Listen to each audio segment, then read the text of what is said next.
Mangwanani akanaka vedare tinokugamuchirai zvekare kune chimwe chirongwa pano paZim, Facebook, Secrets and Confessions.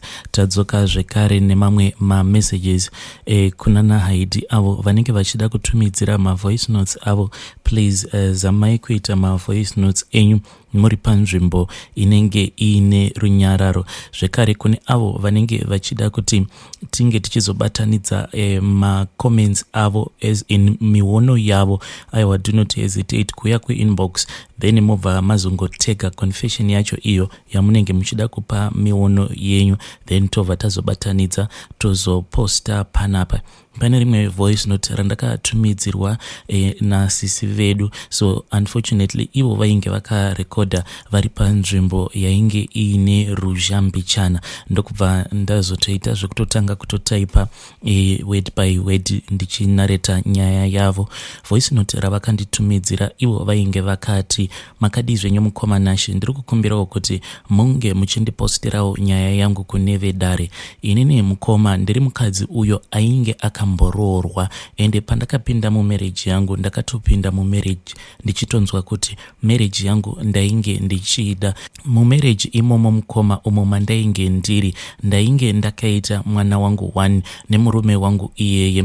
Zvino mukoma murume uyo ainge akandiroora akabva azotanga kunditorera advantage, because iye panguva yacho tichangobva mukudanana, then iye akabva azowanawo mukana wekuti ange achienda kuUK. Inini ndikabva ndazomutevera, but ndakati ndamutevera kuya mukoma ndaizama nepose pandinogona napo kuti ndinge ndichivawo mukadzi ari right anomuitira zvose zvaanoda. But mukoma, kubva zvandakazotanga kugara kuUK ikoko takamboti farei kwekanguva kashomanana, but murume wangu akabva azopanduka. Ndikabva ndaona kuti zvino UK yainge yachimupinda muropa manje. Handizivi kuti inhau yekuti ainge ava kuona vakadzi vechirungu here, kana kuti munhu ainge akangogarawo achingochiva vakadzi vaya veganda jena. But sezvo tiri kuno kuZimbabwe ainge asina mukana wekuti ange achidanana nevakadzi ivavo veganda jena, because takati tava kuUK kuya mukoma murume wangu akangopanduka, zviya zvekupanduka zvekuti ndainge ndava kutadza kana kumukontrola. Ende akasvika pastage yekuti murume wangu ainge ava kutouya nemagirlfriends ake kumba, vaitouya mumba mangu mukoma, mumba imomo matainge tichigara tiri tose nemwana wedu. Vobva vatoita zvavanoita mune imwe room, vobva vatoperekedzana. Kune avo vanoziva unhu hwevarungu, varungu ndo zvavari, vanenge vachingozviudza kuti you are in a open relationship. Iye murume wangu ndo zvaainge achiudza magirlfriends ake iwawo, avo aaipota achiuya nawo kumba. Paakatanga kuita izvozvo zvechihure akatanga achiita zviya zvekubira-bira, but in the end paakaona kuti zveshuwa inini ndainge ndisina kana simba mumarriage iyoyo, akabva azotanga kutozviita zvinhu izvi one on one, ende ndainge ndisina kana control, sezvo murelationship yedu iyoyo murume wangu ndiye ainge aine control, sezvo ainge ari iye ainge akandiunza kuUK ikoko. Mukoma, inini maberekerwo angu andainge ndakaitwa zvose nekurerwa naamai vangu, vaigara vachingondikurudzira kuti hungu musha mukadzi, but munhu aifanira kuti ange achitonga pamusha murume. Saka inini ndakangopindawo nemaideas iwawo avo andainge ndakapiwa naamai vangu about marriage into my marriage. Nguva yekuti tizotanga kutenga maproperties mukoma, maproperty mazhinji awo atainge takatenga muno muZimbabwe, maproperties iwawo ndainge ndakangoita kuti zvinhu zvose izvozvo zvinge zviri muzita remurume wangu. Taiwanzokutengera zvinhu izvi zvine ukoshwa kumasaidi kune hama dzake. Saka patakabva tazotanga kunetsana inini nemurume wangu, hazvina kana kumbogara zvauya mupfungwa dzangu kuti murume wangu nerimwe zuva anozondiudza kuti iye ari kuda divorce, because ndainge ndakangozviudza kuti nezvinhu zvose izvi zvihombe zvatiri kuitirana zvinoreva kuti inini naye tichadanana kusvika tazofa. Asi mukoma, murume akabva azongondichinjira. Ndainge ndava kuti paya paanenge auya nemagirlfriends ake, kana ndikazama kuti ndinge ndichimubvunza kuti ko chacho chandainge ndichinyanya kumbomutadzira chainge chiri chii, ingawani ndainge ndichimuwachira, kumuainira, kumubikira, kumupa bonde, ko chiko chandainge ndichimutadzira, because vakadzi vacho vazhinji avo vaainge achiuya navo vazhinji vacho zvainge zviri zvidhakwa. Apa inini mukoma ndaiva mukadzi uya wekutoti ndaitozviudzawo kuti I am a decent wife, asi ndaiti kana ndikangogara ndamubvunza kuti ko pacho pandiri kumbokutadzirai ndepapi, kana mukandiudza pacho pandiri kukutadzirai, ndinobva ndazozama kuti ndinge ndichichinja unhu hwangu so that ndikwanise kukufadzai. Ndainge ndisingadi kuti imba yedu inge ichizoparara, asi pose pandaizama kuti murume wangu ndinge ndichigara naye pasi, iye aibva atomhanyirira kuti I want a divorce, ende kazhinji kacho aigona kutozviita apo paanenge aine magirlfriends ake, obva atoti I have been telling you for such a long time kuti I want a divorce, but iwewo uri kuramba uchindimanikidza kuti tirambe tiri in this marriage. Ndakarwadziwa mukoma kusvika ndazotanga kuita dambudziko rekuti ndainge ndava kungozvimba kofesi, and I found out kuti iyi yainge yatova high blood pressure. Ndaigara zvangu ndichingotaura naamai vangu ndichingovaudza matambudziko ose awo andainge ndichisangana nawo. Ivo amai vangu vainge vachingondiudza kuti shingirira mwana wangu, zvichanaka, vavengi vako vari kurwidzana newe, ramba uchinamata. But mukoma, the more that I prayed, the more that my husband became so wild. Munhu uya wekuti ndainge ndava kusatomboziva working schedule yake kuti anoenda kubasa nguvai, nhasi ari kupinda night shift here kana kuti anenge ari paday shift, because aingobuda mumba apo paanenge anzwa kuti iye ava kuda kuenda. Then waisoti kana wamubvunza obva angokuudza kuti ndiri kubasa, no explanation, no what. Dzimwe nguva aikwanisa kuzoti anenge akanganwa kuti akuudza kuti ari kuenda kubasa, paanozodzoka mukoma munhu anenge akadhakwa, ende kuti unge uchitaura naye chake chete chaaingokuudza aingokuti I want a divorce. I became so depressed mukoma zvekuti amai vangu vakabva vazombondiudza kuti mwanangu, chimbobva ikoko kuLondon, dzoka kunokumba ukwanise kurefresha your mind. Ndikabva ndati it is okay mama, regai ndidzoke. Ndakabva ndazotenga zvangu ma-air tickets angu, but ndakatoti ndiri mubishi ndichitorongedza tumabhegi twangu ndichiti regai ndimbodzokera kumba ndimbonozorora.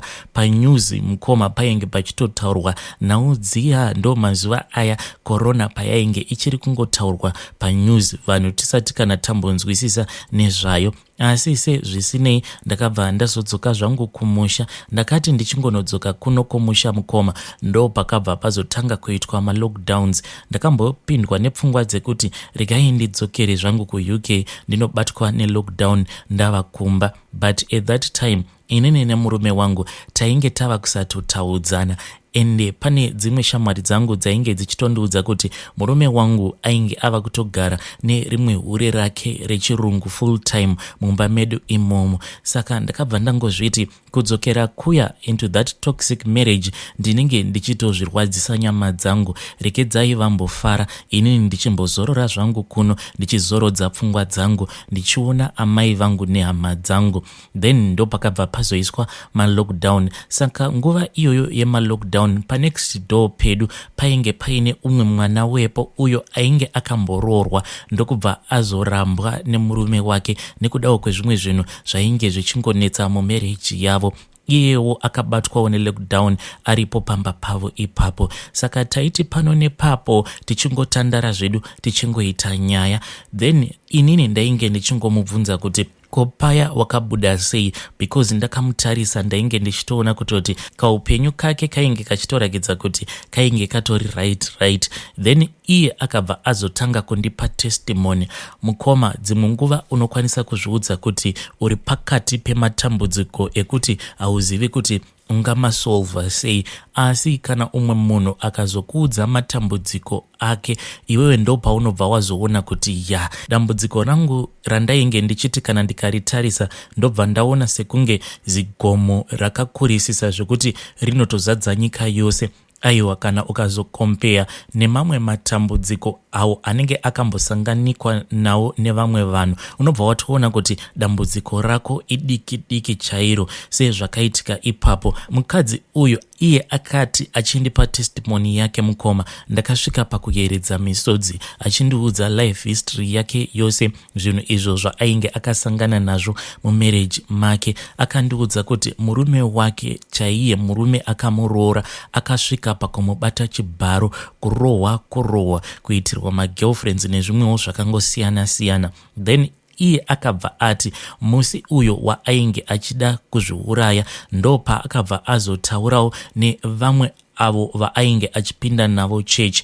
Iye achitaura akatoti, ndainge ndatotsvaka pekusungirira tambo, ndikabva ndazongozviudza kuti ndisati ndazviuraya regai nditsvake umwe munhu wandinopawo testimony yangu, so that munhu uyu anobva azotaura zvose izvo zvandinenge ndamuudza parufu rwangu, kuti vanhu vange vachiziva kuti chandiuraya chii ende andiurayisa ambori ani. Saka anoti iye akabva azofonera vamwewo avo vaainge achingoti amai elder vekuchechi achinotaura navo, then vakabva vamuudza kuti izvezvi vainge vachitomhanya kuuya kumba kwake. Vakati vauya ndokubva vazomupa counseling. Vakabva vamuudza kuti vainge vachida kuenda naye kune umwe pastor uyo wavainge vachiti ndipastor wavo. Then vaenda kuya, mukadzi uya akabva andiudza kuti mushure mekunge azonamatirwa nekubatsirwa ndopa akabva aona kuti kuzviuraya was not a solution, life yake ikabva yazototanga kuenderera mberi.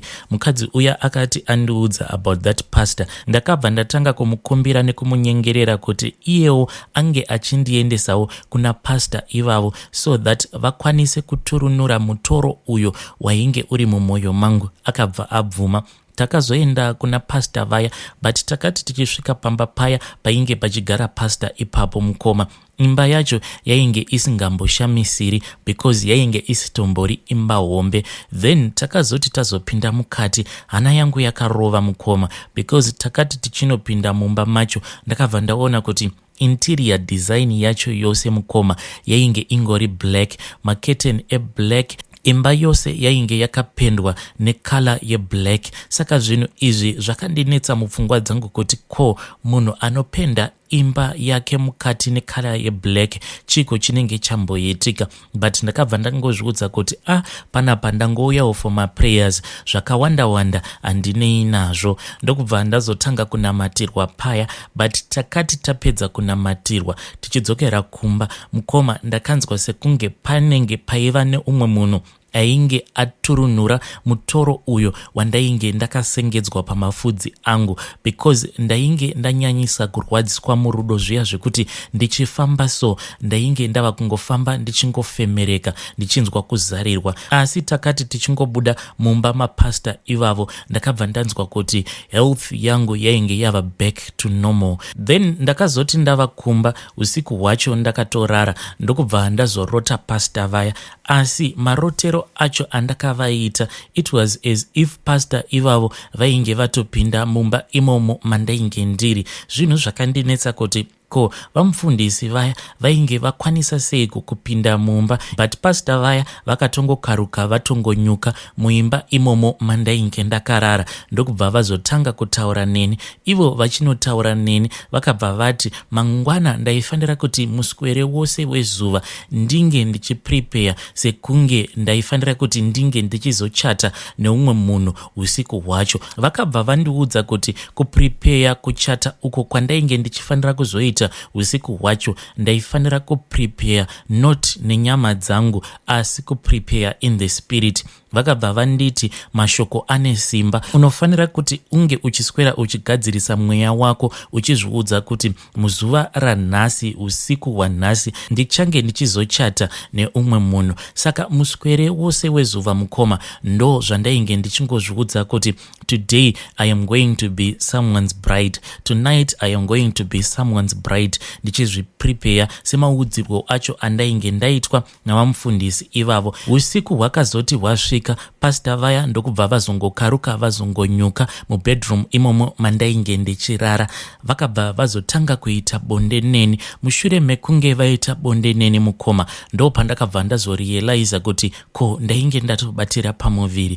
Zvinhu zvose izvi mukoma ndainge ndichingozvibvunza kuti ko ndiri kumbozviitirei, but I was so heartbroken mukoma. I just needed a way out. Ndainge ndava kuda kuti ndinge ndichingovawo munhu ari independent in life. And that pastor suddenly, kubva zvandainge ndakabuda mumba mavo, vainge vava ne sort of a control over me. Saka nhumbu iya mukoma yakati yatanga kukura. Within one day ndainge ndava kutonzwa kuti mudumbu mangu mainge muine mwana ainge achitokura achitotamba-tamba. Pastor vaya vainge vandiudza kuti I should not worry, because kana musi wekuti nhumbu iyoyo inge ichizozvarwa ivo vachange varipo. But mashoko ose awa mukoma ndainge ndisinganyatsomanzwisisi kuti ko ivo pastor ava vambori pastor vakaita sei, because kunyangwe sangano chairo ravanotungamirira muZimbabwe havatomborina sangano ravanotungamirira, vangori pastor chete. Then usiku hwacho hwandakazotanga kunzwa kuti nhumbu yainge yava kurwadza, ndo pandakabva ndazoona pastor vaya zvekare vachingonyuka mubedroom imomo mandainge ndichirara. But this time around havana kuuya voga, vakabva vauya nevamwe vainge vachirakidza kuti vainge vari manesi. Manesi aya vakabva vatotanga kutondipa ma-instructions the same way inongoitika kana waenda kulabor mukoma. Ndo zvainge zvichingoitika ipapo. Iniwo ndakabva ndazongotanga kutevedzera ma-instructions ose awo andainge ndichipiwa nemanesis iwawo awo ainge auya napastor vaya vandainge ndabva mukusangana navo pabonde. Then mukoma ndakabva ndazototanga kutozvara, but kunozvara kwandakaita handina kunzwa pain as such. Ndakangonzwa kuti kuzasi kwangu uku kune chimwe chinhu chakangokaruka chabuda, but ndakabva ndatoona kuti ainge ari mwana. But mwana uyu handina kukwanisa kumuona kuti zveshuwa ainge ari mwana here kana kuti chainge chiri chimwe chinhu, because mwana uya akabva atotorwa inini ndisati ndawana kana mukana wekuti ndinge ndichitarisa kuti chinhu chainge chabuda mudumbu mangu chainge chimbori chii. Manesi aya akabva atokasika ndokubva vatokata rukuvhute, vakabva vandiudza kuti ndaifanira kuti ndinge ndichizorirasa sei kune imba yaamai vangu. Kuseri kwacho kune kasango uko kunowanzopindira vanhu vaya vanoita zvemasowe chechi dzavo. Saka ndakabva ndaudzwa kuti ndaifanira kutsvaka nzira inonyanya kushandiswa nevanhu, then kana ndazotsvaka kanzira ikako ndaifanira kuzotsauka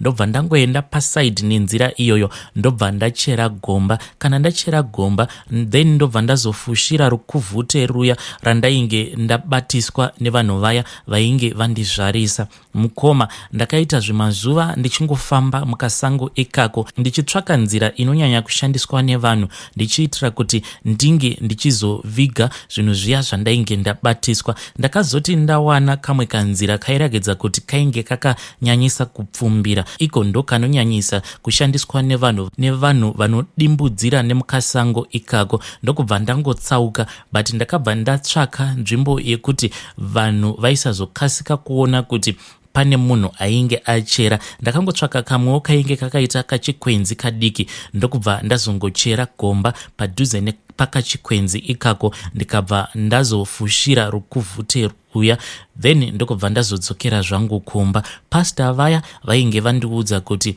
ivo vachange vachizondiudza kuti ndaifanira kuti ndinge ndichizoita sei next.